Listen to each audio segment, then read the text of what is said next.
Hey everyone, and welcome. Today, we're going to tackle two really powerful and honestly very different Christian visions for the future of the world.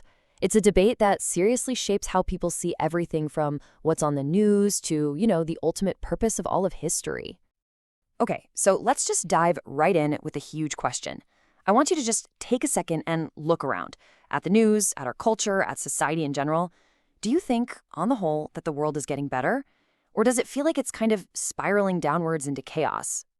Because you see, in Christian theology, how you answer that one question, well, that's the fork in the road. It leads to two completely different ideas about where history's headed, what the church is supposed to be doing, and exactly when and how Jesus Christ will return. And this fork in the road, we can pretty much call it the millennial divide. The entire disagreement actually hangs on how to interpret one specific and, let's be honest, pretty mysterious period of time that's mentioned in the Bible. That period is called the Millennium. It all comes from a passage in Revelation chapter 20 that talks about a 1,000-year reign. So, is that a literal 1,000 years? Is it symbolic? How you solve this puzzle basically determines which theological camp you land in. All right, let's start with a 30,000-foot view. Postmillennialism is, at its core, optimistic. It believes the gospel's influence is just going to keep growing and growing until it creates this golden age of peace and righteousness before Christ comes back. Dispensationalism, on the other hand, is pretty pessimistic about our current age. It sees the world as just getting worse and worse, and it's going to require Christ to return to forcibly fix everything. Okay, the second huge difference is who they see as God's people. Postmillennialism sees continuity. Basically, the church is the fulfillment of Israel, their one big, unified family throughout history. But dispensationalism draws a really sharp line. It says ethnic Israel and the church are two different groups with two different plans and two totally different destinies. Now, this is where it gets really interesting, because you can see on this table how those first two disagreements just cascade into a whole bunch of other differences. So for postmillennialism, the millennium is symbolic, and Christ comes back after it's over. For dispensationalism, nope, it's a literal 1,000 years, and Christ comes before it to kick it off. And this all really comes down to hermeneutics, which is just a fancy word for how you interpret the Bible. Postmillennialism is more open to symbolic readings of prophecy, while dispensationalism really insists on a more consistently literal approach, and that drives almost all of these other distinctions. So to really get a handle on these two systems, let's kind of zoom in and explore the theological engine behind that optimistic view. It has some really deep historical roots in what's known as the Reformed tradition. Now, it's not like everyone in the Reformed faith thought this way, but historically, a lot of the heavy hitters were postmillennial. We're talking about really influential groups like the Puritans and the great theologians from old Princeton University. They really believed in a future global flourishing of the Christian faith in this age. So you might be asking, why so optimistic? Well, for them, it was rooted right in Scripture. They would read commands like the Great Commission, the call to disciple all nations, and they didn't see it as just a hopeful suggestion. They saw it as a guaranteed promise of success. They believed all those Old Testament prophecies about God's glory covering the earth weren't just nice poetry, but a literal blueprint for what the church would actually accomplish in history. And you can see how that belief would fuel a long-term vision for engaging with culture and building institutions. And this quote just perfectly captures that hope. This is from the Savoy Declaration, a major historical document. It doesn't talk about escaping a decaying world. No, it fully expects the churches of Christ to be enlarged throughout the whole world and to enjoy a future plentiful measure of righteousness right here on earth.